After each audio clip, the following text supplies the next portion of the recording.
Di sebuah desa kecil yang terletak jauh dari keramaian kota, kehidupan berjalan dengan tenang dan sepi. Desa yang hanya memiliki beberapa rumah ini berada di ujung hutan lebat yang tak terjamah. Penduduknya tidak banyak, namun mereka sangat mengenal satu sama lain. Kehidupan mereka sehari-hari hanya berfokus pada bertani dan beternak. Namun, ada sesuatu yang gelap yang menyelimuti desa ini, sesuatu yang tidak diungkapkan kepada pendatang baru.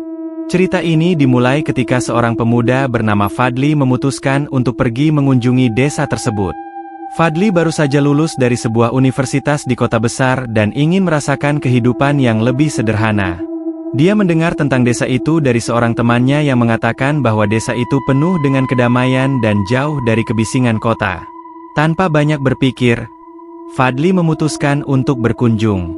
Sesampainya di desa, Fadli disambut dengan ramah oleh seorang pria tua yang bernama Pak Karto, yang adalah kepala desa. Pak Karto adalah seorang yang berbicara sedikit, namun memiliki mata yang tajam, seolah bisa menembus jauh ke dalam jiwa seseorang. Fadli merasa sedikit aneh dengan cara Pak Karto memandangnya, tetapi dia mengabaikannya dan berusaha untuk merasa nyaman. Saat malam tiba, desa yang tenang tiba-tiba berubah. Di balik kedamaian itu, ada keheningan yang tidak biasa, seakan malam itu memiliki kekuatan untuk menelan seluruh suara. Fadli yang penasaran, memutuskan untuk berjalan-jalan di sekitar desa. Dia melewati jalanan sempit yang dikelilingi oleh pepohonan besar yang seakan menjulang tinggi di atasnya, menciptakan bayangan yang menakutkan. Di ujung jalan, Fadli melihat sebuah rumah yang lebih besar dari yang lain. Rumah itu tampak tua, dengan cat yang sudah mengelupas dan jendela-jendela yang tertutup rapat. Di depan rumah, ada sebuah papan kayu dengan tulisan, Jerangkong. Fadli merasa ada yang aneh, namun dia memutuskan untuk mendekat. Saat melangkah lebih dekat, sebuah suara gemerisik terdengar di balik pohon. Fadli berhenti dan menoleh ke arah suara itu, namun tidak ada apa-apa. Hanya angin yang bergerak melalui daun-daun kering. Fadli mengernyitkan dahi, merasa ada yang tidak beres. Namun, rasa ingin tahunya lebih kuat, dan dia melangkah mendekati pintu rumah itu. Tanpa sengaja, dia menginjak sebuah cabang kering yang mengeluarkan suara nyaring. Fadli terkejut dan berbalik dengan cepat, namun yang ia lihat membuat darahnya seperti beku. Dari dalam kegelapan hutan, muncul sosok yang hanya bisa dilihat dengan mata yang sangat tajam. Bayangan hitam yang besar, dengan bentuk tubuh yang tinggi dan ramping, serta wajah yang sulit dikenali. Sosok itu berdiri diam, hanya memandangi Fadli dengan tatapan yang kosong. Fadli merasa jantungnya berdegup kencang. Ia mencoba untuk mengalihkan pandangannya, namun bayangan itu tetap ada di sana, bergerak mendekat. Tanpa berpikir panjang, Fadli berlari kembali ke rumah Pak Karto. Ketika ia tiba, Pak Karto sedang duduk di kursi goyang di teras depan rumah. Tanpa menoleh, Pak Karto berkata, "Kau melihatnya, ya? Jerangkong." Fadli terkejut mendengar kata itu. "Apa itu jerangkong?" tanyanya dengan suara gemetar. Pak Karto menarik napas dalam-dalam, kemudian menjawab, "Jerangkong adalah makhluk yang tinggal di hutan ini. Dia muncul pada malam hari dan mengincar orang yang berani mendekat ke tempat tinggalnya. Banyak orang yang hilang di hutan ini karena mereka tidak mendengarkan peringatan." Fadli mencoba untuk mengerti, meskipun rasa takut masih menguasainya. "Kenapa kau tidak memberitahuku lebih awal tentang ini?" Pak Karto menatap Fadli dengan tatapan yang sulit dimengerti, lalu berkata, "Karena setiap orang yang datang ke sini akan merasakannya sendiri. Tidak ada yang percaya sampai mereka melihatnya." Fadli yang merasa cemas memutuskan untuk tidur malam itu, berharap semuanya hanya mimpi buruk. Namun, tidur Fadli terganggu oleh suara-suara aneh yang datang dari luar rumah. Suara seperti langkah kaki yang berat, disusul dengan suara gemerisik dedaunan. Fadli terbangun dengan keringat dingin, memandang keluar jendela, namun hanya ada kegelapan yang pekat. Tiba-tiba, suara-suara itu berhenti. Ada keheningan yang sangat mencekam, seakan malam itu begitu tebal, menutup segala yang ada di sekitarnya. Fadli berusaha tidur lagi, tetapi perasaan bahwa sesuatu yang buruk sedang menunggunya membuatnya tidak bisa memejamkan mata. Malam itu, Dia mendengar langkah kaki yang lebih dekat, lebih berat, dan kini seakan mengelilingi rumah. Fadli menggigil ketakutan, tetapi dia tidak berani bergerak. Saat itu, dia mendengar suara serak, seperti bisikan yang datang dari luar. Bisikan itu memanggil namanya, Fadli, Fadli. Dia terdiam, tidak tahu harus berbuat apa. Fadli mulai merasakan adanya sesuatu yang tidak terlihat di sekitarnya, sesuatu yang sangat dekat dan sedang mengamatinya. Sebuah bayangan hitam besar tiba-tiba melintas di depan jendela, lalu hilang secepat kilat. Fadli menahan napasnya, jantungnya berdetak kencang. Ketakutannya semakin menjadi ketika dia mendengar suara langkah kaki menuju pintu depan rumah. Dengan cepat, Fadli bersembunyi di sudut kamar, berusaha untuk tidak membuat suara. Namun, pintu rumah tiba-tiba terbuka dengan sendirinya. Fadli hanya bisa menatap gelap, menunggu apa yang akan terjadi selanjutnya. Pintu rumah yang terbuka dengan sendirinya membuat Fadli terkejut. Jantungnya berdebar sangat cepat, hampir seperti ingin melompat keluar dari dada. Ia menahan napas dan merunduk lebih dalam ke sudut kamar, berharap tidak ada yang mendengar pergerakannya. Malam itu terasa begitu panjang, setiap detik seperti berlarut-larut. Tidak ada suara apapun, kecuali desahan nafasnya yang berat. Namun, ada sesuatu yang aneh. Di luar kamar, langkah kaki itu terdengar lagi, pelan dan berat. Langkah itu terdengar mengitari rumah, seolah makhluk itu sedang memastikan setiap sudut tempat tinggal Pak Karto. Bayangan hitam yang melintas di jendela tadi masih terbayang jelas dalam benaknya. Fadli tidak tahu apa yang lebih menakutkan.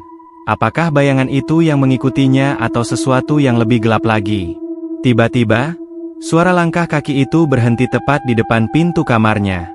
Fadli bisa merasakan keberadaan makhluk itu, seakan sedang berdiri tepat di luar, menunggu sesuatu. Tidak ada suara, hanya keheningan yang menindih. Dengan takut, Fadli perlahan merayap menuju jendela, berharap bisa melihat dari celah tirai. Namun, saat ia mencoba melirik, tak ada yang bisa dilihat, hanya kegelapan yang pekat. Tiba-tiba, pintu kamar itu terbuka perlahan, dengan suara berderit yang nyaring. Fadli hampir saja menjerit, namun ia menahan diri. Sosok itu, yang telah mengintainya sepanjang malam, kini berdiri tepat di depan pintu. Fadli merasa matanya terbuka lebar, ingin melihat lebih jelas sosok yang sedang berdiri di sana. Namun, anehnya, tubuh itu tampak kabur dan bergerak dengan cara yang tidak wajar, terlalu cepat dan seakan melayang di atas tanah. Fadli, suara itu terdengar lagi, kali ini lebih dalam dan berat, seolah berasal dari lubuk hati yang paling gelap. Fadli, kamu tidak bisa lari dariku. Tiba-tiba, suara itu hilang, dan Fadli merasakan ada sesuatu yang menarik perhatian di luar kamarnya. Kaki-kaki berat itu kini bergerak menjauh, menuju ruang tamu. Fadli mendengar suara gerusan lantai yang keras saat sosok itu berjalan. Fadli menahan diri untuk tidak bergerak, hanya mendengarkan. Suara langkah kaki itu semakin menjauh, seiring dengan suara pintu depan yang terbuka perlahan. Namun, dalam kegelapan yang terus menghantui pikirannya, Fadli ingat sesuatu yang sangat penting, Pak Karto. Sejak ia pertama kali datang ke desa ini, pria tua itu selalu berbicara dengan nada yang penuh peringatan, tentang sesuatu yang sepertinya menyangkut keselamatan desa dan kehidupan mereka. Fadli merasa panik, dan seketika itu juga ia berlari keluar kamar, dengan maksud mencari Pak Karto dan bertanya lebih banyak tentang jerangkong. Fadli turun dari lantai atas dengan terburu-buru, melangkah pelan dengan hati-hati menuju ruang tamu. Saat ia hampir mencapai ruang tamu, matanya menangkap siluet tubuh Pak Karto yang sedang duduk di kursi goyang. Namun, ada sesuatu yang aneh. Di balik bayangannya, Fadli melihat cahaya redup dari lilin yang menyala, menciptakan bayangan menakutkan di dinding. Pak Karto tidak bergerak, seakan ia sedang dalam keadaan hening yang penuh dengan misteri. Dengan takut-takut, Fadli mendekati Pak Karto, yang tampaknya sudah menunggu kedatangannya. "Kau akhirnya datang." Suara Pak Karto terdengar pelan, namun penuh makna. Fadli tidak tahu apakah Pak Karto tahu apa yang baru saja ia alami. "Ada apa, Pak Karto? Apa yang sedang terjadi di sini?" Saya melihatnya, saya mendengarnya, itu bukan hal yang biasa. Suara Fadli terdengar gugup, hampir tidak bisa mengendalikan ketakutannya. Pak Karto hanya tersenyum kecil, lalu menatap Fadli dengan tatapan yang sangat dalam. Fadli, kau datang dengan niat yang baik. Tapi kau harus tahu bahwa bukan hanya niat baik yang membuat kita selamat di sini. Tidak ada yang tahu kapan Jerangkong akan datang. Namun dia selalu ada, menunggu mereka yang melanggar peraturan. Fadli mengerutkan dahi. Peraturan apa yang dimaksud, Pak Karto?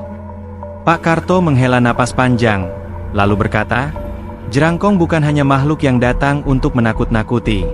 Dia adalah penjaga hutan ini, dan dia memilih siapa yang akan dia izinkan untuk melewati batasnya. Desa ini sudah lama terlindungi oleh perjanjian lama, perjanjian yang mengikat antara manusia dan makhluk-makhluk ini. Fadli semakin bingung. Perjanjian apa?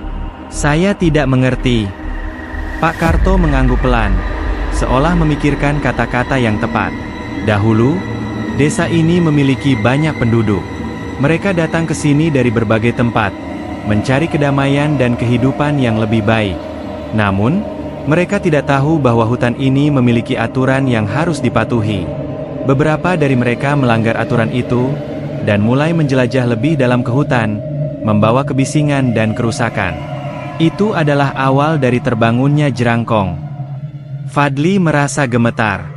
Jerangkong, apa yang terjadi pada mereka yang melanggar aturan? Pak Karto menatap Fadli dengan tajam, seolah menguji apakah Fadli benar-benar ingin tahu jawaban itu. Mereka hilang, Fadli. Menghilang begitu saja. Tidak ada yang pernah kembali setelah itu. Hutan ini menjaga dirinya sendiri, dan dia akan menghukum siapa saja yang mengacaukan kedamaiannya. Jerangkong adalah makhluk yang ditugaskan untuk menegakkan hukum itu. Fadli merasa keringat dingin mengalir di sepanjang tubuhnya. Tapi, apa yang harus saya lakukan untuk selamat? Apakah saya harus pergi? Pak Karto mendekat. Suaranya semakin rendah dan tegas. Tidak, Fadli. Kau tidak bisa pergi sekarang. Jerangkong akan terus mengikuti, karena hutan ini tidak melepaskan orang yang telah masuk ke dalam wilayahnya. Jika kau ingin selamat, ada satu cara, mengakui perjanjiannya dan tidak melawan kehendaknya. Kau harus menerima bahwa kau telah menjadi bagian dari takdir desa ini. Malam di desa itu semakin gelap, dan udara terasa semakin berat. Fadli duduk di depan Pak Karto, meresapi setiap kata yang baru saja didengarnya. Pak Karto berbicara dengan tenang, seolah mengisahkan sesuatu yang sudah lama terjadi, seperti peristiwa yang sudah diterima oleh penduduk desa sebagai bagian dari kehidupan mereka. Namun, bagi Fadli, ini bukan hanya kisah biasa. Ini adalah kenyataan yang tak terbayangkan, yang tiba-tiba mengancam kehidupannya. Fadli menatap Pak Karto dengan cemas. Apa maksudnya bahwa saya tidak bisa pergi? Tanyanya dengan suara bergetar. Saya hanya ingin pulang. Tidak ada yang mengingatkan saya tentang ini sebelumnya. Mengapa saya yang harus terjebak di sini? Pak Karto diam sejenak, seolah mencerna setiap kata yang keluar dari mulut Fadli. Ketika akhirnya dia berbicara, suaranya semakin dalam dan penuh beban. Fadli, kau sudah melangkah terlalu jauh. Setiap orang yang datang ke desa ini, meskipun dengan niat baik, akan terikat dengan takdir mereka sendiri. Tidak ada jalan untuk melarikan diri dari apa yang sudah ditentukan. Fadli merasa seperti terjepit dalam kebingungan yang sangat dalam. Hutan ini, dengan segala misteri yang melingkupinya, tak hanya merupakan tempat yang memancarkan rasa takut, tetapi juga seperti penjara tak terlihat yang mengurung mereka yang sudah terperangkap di dalamnya. Ia merasa seolah ada sesuatu yang lebih besar dari sekadar Jerangkong yang mengawasi mereka semua. Jerangkong itu, Fadli mencoba mengatur pikirannya. Apakah dia benar-benar makhluk yang tak bisa dilawan? Apakah dia begitu kuat? Pak Karto mengangguk pelan. Dia bukan makhluk biasa. Dia adalah bagian dari alam itu sendiri. Hutan dan makhluk di dalamnya memiliki kekuatan yang tidak bisa dipahami oleh manusia. Jerangkong bukan hanya penjaga, dia adalah penjaga keseimbangan. Ketika seseorang melanggar aturan, dia muncul untuk memastikan bahwa peraturan itu ditegakkan. Tapi itu bukan hanya tentang melindungi hutan. Jerangkong memiliki tujuan yang lebih dalam. Hutan ini, desa ini, semuanya saling terhubung dalam suatu lingkaran yang tidak bisa diputuskan begitu saja. Fadli merasa semakin terpojok. Lalu, apa yang harus saya lakukan?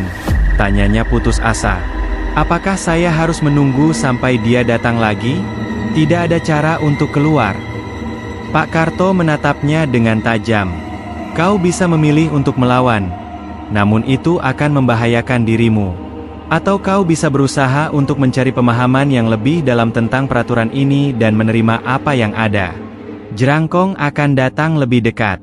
Tapi jika kau ingin melarikan diri, kau harus berusaha melawan takdir yang sudah digariskan. Fadli merasa semakin bingung. Namun ada rasa ingin tahu yang lebih besar yang mendorongnya untuk mencari tahu lebih banyak. Apa yang dimaksud dengan peraturan itu, Pak Karto? Bagaimana cara saya mengetahui lebih banyak tentang itu? Pak Karto menghela napas panjang dan tampaknya mulai berpikir untuk membuka lebih banyak rahasia yang selama ini tersembunyi. Ada sebuah tempat di dalam hutan yang harus kau kunjungi. Itu adalah tempat yang terlupakan oleh banyak orang.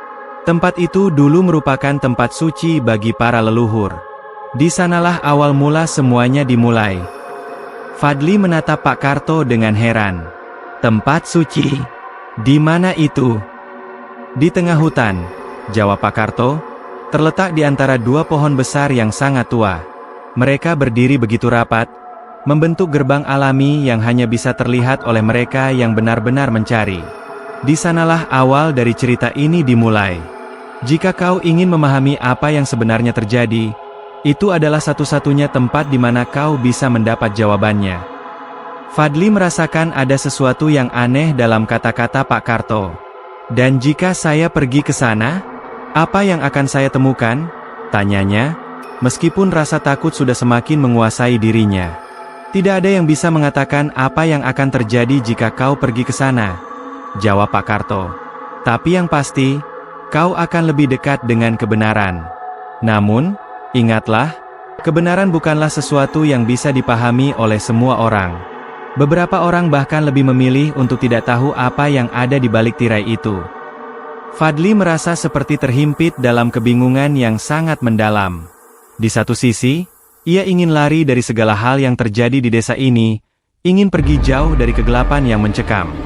Namun, di sisi lain, rasa ingin tahunya, dorongan untuk mengetahui lebih dalam tentang apa yang sebenarnya terjadi, lebih kuat.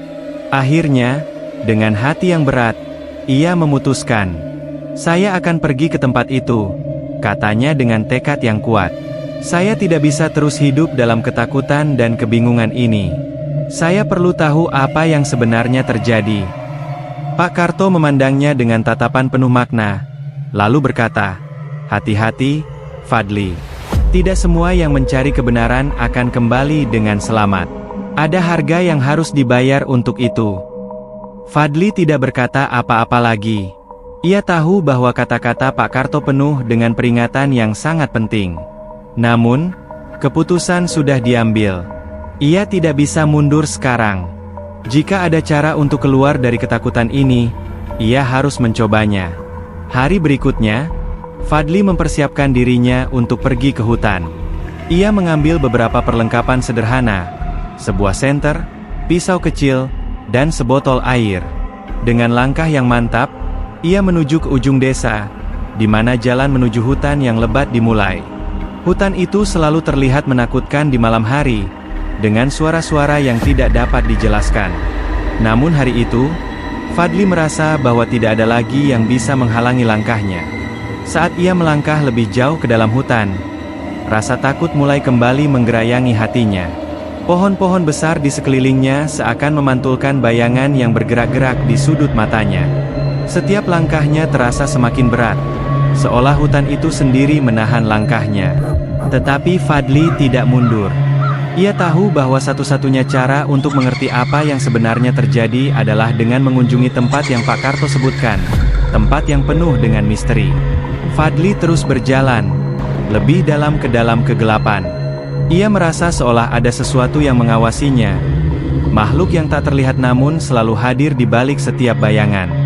Suara angin yang berbisik di antara pepohonan seakan mengirimkan pesan yang tidak bisa dipahami. Dan akhirnya, setelah berjam-jam berjalan, Fadli melihat dua pohon besar yang berdiri tegak di hadapannya. Mereka berdiri begitu rapat, membentuk sebuah celah yang hanya bisa dilalui oleh seseorang yang benar-benar tahu keberadaannya. Fadli menelan ludahnya. "Ini dia," bisiknya pelan. "Inilah tempat yang dimaksudkan." Dengan hati-hati, ia melangkah ke dalam celah di antara pohon-pohon itu, memasuki dunia yang lebih gelap dan lebih misterius dari yang ia bayangkan. Fadli menarik napas dalam-dalam ketika melangkah memasuki celah di antara dua pohon besar yang tampak seperti penjaga yang tak tergoyahkan. Hutan yang sebelumnya terasa begitu sunyi kini seolah menggema dengan bisikan tak terdengar. Dia merasa kakinya terhimpit oleh tanah yang semakin lembab dan berbau musti, seakan setiap jejak langkahnya meninggalkan jejak sejarah yang lebih tua dari dirinya. Di sekelilingnya, pepohonan raksasa menjulang tinggi, membentuk kubah gelap yang menutupi langit. Cahaya matahari hampir sepenuhnya tertutup oleh dedaunan, membuat suasana semakin suram. Fadli merasa seolah berada dalam dunia yang berbeda, dunia yang tidak terikat pada waktu, tempat, atau hukum alam yang dia kenal. Setiap langkah terasa semakin berat, seakan ada sesuatu yang menariknya lebih dalam ke dalam hutan, lebih jauh dari tempat yang dia kenal. Di sekitarnya, ada rasa ketidakpastian yang menggelayuti, sesuatu yang lebih besar dari dirinya. Apa yang sebenarnya sedang dia cari di tempat ini? Apakah jawaban yang ia harapkan akan memberinya kedamaian atau malah memungkinkannya terperangkap selamanya dalam kegelapan yang tak terjamah? Fadli mengarahkan langkahnya mengikuti jalan sempit yang dipenuhi dengan akar pohon besar. Semakin jauh dia melangkah, semakin gelap dan semakin sesak udara di sekitarnya. Tiba-tiba, ada sebuah suara yang terdengar dari dalam hutan. Suara gemerisik yang berat, hampir seperti langkah kaki. Fadli berhenti, matanya berusaha menyesuaikan diri dengan kegelapan. Namun, ia tidak melihat apapun selain bayangan dari pepohonan yang bergerak tertiup angin. Namun, perasaan tidak nyaman itu tidak hilang. Fadli bisa merasakan ada sesuatu yang sedang mengamatinya. Dari kejauhan, ia mendengar suara halus, seolah ada sesuatu yang berbisik, sangat dekat, namun begitu jauh pada saat yang bersamaan. Fadli menggigil, tetapi ia memutuskan untuk melanjutkan perjalanan. Tidak lama setelah itu, ia melihat cahaya samar dari kejauhan. Fadli merasa ada sesuatu yang memanggilnya, menariknya menuju cahaya tersebut. Ia mempercepat langkahnya, dan semakin dekat dengan cahaya itu, semakin terasa suhu udara yang semakin dingin. Hati Fadli berdegup kencang. Sesuatu besar dan berbahaya seolah menunggunya di balik cahaya itu. Akhirnya, setelah melalui serangkaian pepohonan yang semakin rapat, Fadli tiba di sebuah lapangan terbuka yang besar, yang dikelilingi oleh batu-batu besar yang tampak seperti tugu-tugu kuno. Di tengah lapangan itu berdiri sebuah altar batu besar, yang tertutup lumut tebal. Beberapa ukiran aneh menghiasi permukaan batu, seolah menggambarkan simbol-simbol kuno yang sulit untuk dimengerti. Cahaya redup itu berasal dari sekelompok batu yang diletakkan di sekitar altar, memancarkan cahaya aneh yang tampak seperti api yang menyala tanpa ada api itu sendiri. Di tengah altar, ada sebuah patung batu besar yang menggambarkan sosok tinggi dengan bentuk yang tidak bisa dikenali sepenuhnya. Wajah patung itu tampak terdistorsi, dengan mulut terbuka lebar, seakan berteriak dalam diam. Mata patung itu tampak kosong, tetapi seolah memandang Fadli dengan tajam. Fadli berhenti di depan altar, merasa seperti telah sampai pada pusat dari semua misteri yang selama ini mengelilinginya. Ia berdiri terpaku, matanya tertuju pada patung itu, seolah ada sesuatu yang menarik perhatian dari dalam patung itu. Untuk sesaat, ia merasa seperti patung itu hidup, seolah ada sesuatu yang terperangkap di dalamnya dan sedang menunggu untuk dibebaskan. Kemudian, suara itu terdengar lagi. Bisikan yang sama, seolah berasal dari dalam tanah itu sendiri. "Fadli," bisik suara itu dengan pelan, "kamu datang jauh-jauh untuk ini. Tapi apa yang akan kamu lakukan setelahnya? Apa yang kamu cari, Fadli?" Fadli gemetar, tidak bisa memahami dari mana suara itu datang. "Siapa itu? Apa yang kamu inginkan dariku?" tanyanya. Suaranya menggema di antara batu-batu besar. Tiba-tiba, patung batu itu mulai bergetar. Mata yang kosong itu tampak mengeluarkan cahaya merah, dan mulut patung itu terbuka lebih lebar, seolah siap untuk menelan seluruh dunia. Fadli mundur, merasakan ketakutan yang luar biasa menyelimutinya. Ada sesuatu yang sangat salah di sini, sesuatu yang jauh lebih besar dari apa yang ia bayangkan. Aku adalah penjaga keseimbangan. Suara itu terdengar lebih keras, lebih nyata. Aku adalah bagian dari hutan ini, bagian dari segala sesuatu yang ada di dunia ini. Kau ingin tahu apa yang terjadi pada mereka yang melanggar aturan? Kau ingin tahu kenapa kau harus tetap di sini? Maka dengarkanlah. Fadli merasa kakinya lemas. Namun ia berusaha untuk bertahan. Apa yang terjadi dengan mereka yang melanggar? Apa yang terjadi pada desa ini? Suara itu tertawa. Namun tawa itu bukanlah tawa manusia.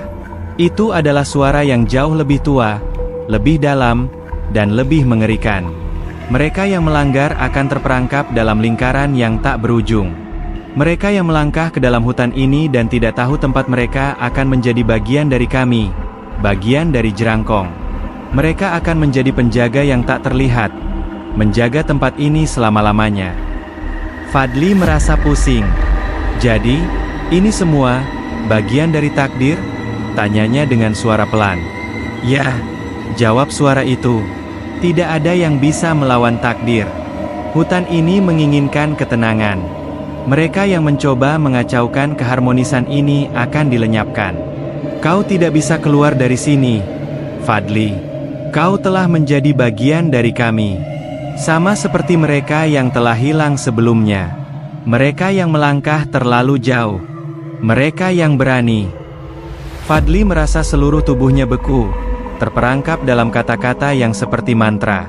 Ia memandang kembali pada patung itu yang kini tampak lebih hidup, lebih nyata. Mata patung itu menatapnya, dan Fadli merasa seolah jiwanya sedang ditarik ke dalam patung itu, terperangkap dalam pandangan kosong yang mengerikan. Tanpa peringatan, udara di sekitarnya mulai berputar, dan cahaya merah yang keluar dari mata patung itu semakin terang. Fadli berusaha untuk berlari, tetapi kakinya terasa seperti dibekukan oleh kekuatan tak terlihat. Ia berteriak, mencoba melawan, tetapi tidak ada suara yang keluar. Semua terasa terhenti, waktu, ruang, dan dirinya sendiri. Fadli mulai merasakan tubuhnya semakin tergerus oleh kekuatan yang lebih besar dari dirinya. Ada rasa sakit yang semakin membara, seakan hidupnya sedang terlepas dari tubuhnya, menghilang dalam kekosongan yang tidak bisa dijelaskan. Dan saat itulah, suara bisikan itu kembali terdengar, lebih keras dan lebih dekat. Selamat datang, Fadli. Sekarang, kau adalah bagian dari kami. Dengan gemetar, Fadli menyadari bahwa tak ada jalan keluar. Ia telah terperangkap, menjadi bagian dari misteri yang lebih gelap daripada yang ia bayangkan. Tubuh Fadli terasa semakin berat, seolah setiap detik yang berlalu menambah beban di pundaknya. Kegelapan di sekitar altar itu semakin pekat, dan udara semakin dingin. Rasanya seperti ada sesuatu yang menekan dirinya dari segala arah. Setiap detakan jantungnya semakin terdengar keras, seakan dunia di sekitarnya terbungkus dalam kesunyian yang menekan. Fadli merasa dirinya kehilangan pegangan, kehilangan arah dan waktu. Hutan ini, tempat yang semula penuh dengan misteri, kini terasa seperti penjara tak kasat mata yang mengurungnya. Patung batu yang sebelumnya diam kini tampak lebih hidup, seakan ada sesuatu yang berputar di dalamnya. Matanya yang kosong memancarkan cahaya merah yang semakin terang, membakar seluruh langit di atasnya dengan sinar yang menyakitkan. Mulut patung itu terbuka lebih lebar, dan suara yang datang dari dalamnya terdengar seperti teriakan yang tertahan, bergaung dalam ruang yang tak berujung. Fadli berusaha menarik napas, mencoba untuk tetap tenang. Namun, setiap hembusan napasnya terasa semakin berat, seolah udara di sekitar altar itu semakin tipis dan sulit dihirup. Ia mencoba berbalik, mencari jalan keluar, tetapi kakinya seperti terperangkap oleh kekuatan yang tak terlihat. Ia merasa seolah tubuhnya terhubung dengan tanah di bawahnya, akar-akarnya menembus ke dalam dirinya, mengikatnya dengan kekuatan alam yang tak bisa dijelaskan. Apa yang terjadi padaku? Suara Fadli bergema dalam pikirannya, namun lidahnya terasa kaku, hampir tidak bisa bergerak. Suara itu terdengar lagi, lebih dalam dan lebih kuat, datang dari segala penjuru. Kau telah melangkah terlalu jauh, Fadli. Suara itu bergema dengan nada yang hampir seperti bisikan, namun jelas terdengar di setiap sudut telinganya. Hutan ini tidak bisa membiarkanmu pergi begitu saja. Kau telah menjadi bagian dari kami, bagian dari takdir yang tak bisa dielakkan. Fadli menggigil, merasa semakin takut. Tidak, saya tidak ingin jadi bagian dari ini. Saya hanya ingin keluar. Saya ingin pulang, teriaknya, meskipun suaranya tersendat dan hampir tidak keluar. Namun, suara itu malah terdengar lebih keras.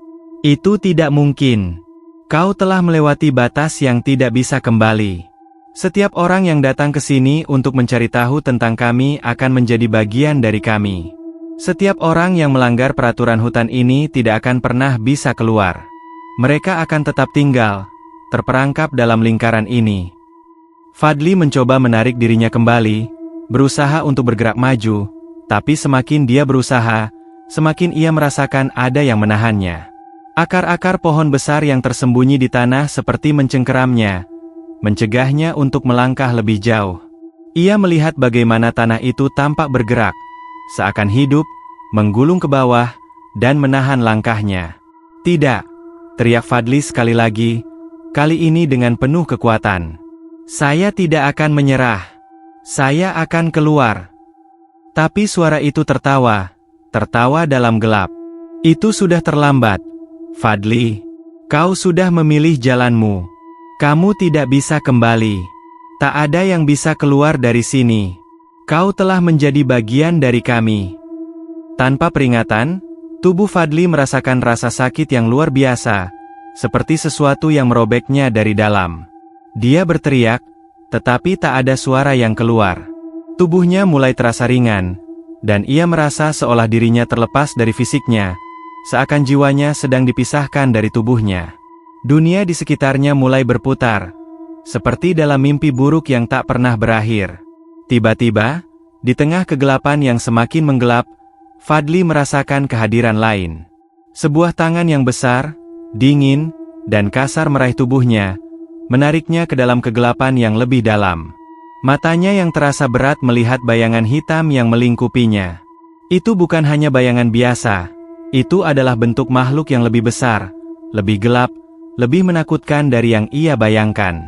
Jerangkong, bisiknya dengan napas terengah-engah. Suaranya terdengar serak, hampir tidak bisa dikenali. Bayangan itu bergerak lebih dekat, dan Fadli bisa merasakan bagaimana tubuhnya mulai menghilang, seperti diserap ke dalam tubuh makhluk itu. Ia merasa dirinya menjadi bagian dari alam itu, terhubung dengan hutan, dengan tanah, dengan setiap pohon yang ada di sekitarnya. Ia mulai merasakan apa yang mereka rasakan, kekuatan mereka yang begitu kuat, begitu tak terhentikan. Namun, di dalam kegelapan itu, Fadli masih bisa merasakan ada sedikit cahaya yang menembus. Sesuatu yang masih berusaha memanggilnya untuk keluar dari kegelapan.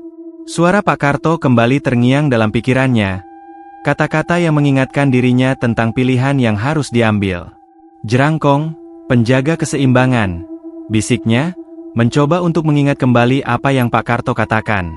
Ya, suara itu terdengar dari dalam kegelapan, aku adalah penjaga keseimbangan.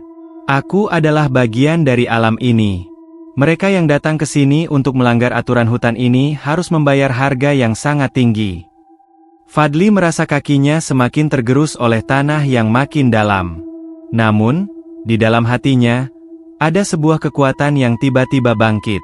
Sebuah perasaan ingin bertahan hidup, ingin melawan takdir yang telah digariskan. Meski kegelapan itu semakin menyesakan, Fadli merasa ada harapan yang tak bisa dihilangkan begitu saja. Kau tidak bisa mengambil hidupku, teriaknya, berusaha untuk menggoyangkan tangan besar yang menahannya. Saya masih punya waktu untuk memilih. Saya tidak akan terperangkap di sini. Suara itu tertawa sekali lagi, namun kali ini ada keheningan yang mendalam setelahnya. Kamu bisa memilih, Fadli. Pilihlah dengan bijak. karena tidak ada jalan kembali setelah ini. Tetapi ingat, ada harga yang harus dibayar untuk kebebasan. Setiap orang yang memilih untuk pergi, akan meninggalkan sesuatu yang sangat berharga. Fadli merasakan tubuhnya semakin ringan, seperti disedot ke dalam sebuah kekosongan yang luas. Dalam kegelapan, ia bisa merasakan satu-satunya hal yang masih terhubung dengannya, keinginannya untuk hidup. Ketika ia mencoba melawan, sesuatu dalam dirinya terlepas. Ia merasakan bahwa dirinya terputus dari dunia ini, seolah ia telah meninggalkan tubuhnya. Namun, dalam momen itu, saat semuanya terasa akan berakhir, ada cahaya yang muncul dari dalam dirinya. Sebuah kekuatan yang tidak ia ketahui sebelumnya, sebuah kekuatan yang membuat tubuhnya melawan. Dalam kepedihan dan ketakutan, Fadli merasakan sesuatu yang sangat kuat sedang melawan dunia yang menahannya. Ini bukan akhir, bisiknya dengan percaya diri, meskipun tubuhnya hampir lenyap dalam kegelapan. Saya masih memiliki pilihan. Terima kasih telah melihat dan juga mendengarkan video ini sampai habis dan jangan lupa bagikan ke teman-teman Anda agar mereka menikmati ketegangan seperti yang Anda rasakan juga. Jangan lupa untuk subscribe, like, share dan juga tinggalkan komentar di kolom komentar, untuk selalu mendukung channel kami agar lebih baik dan bisa membuat cerita yang lebih menegangkan dan juga menyeramkan.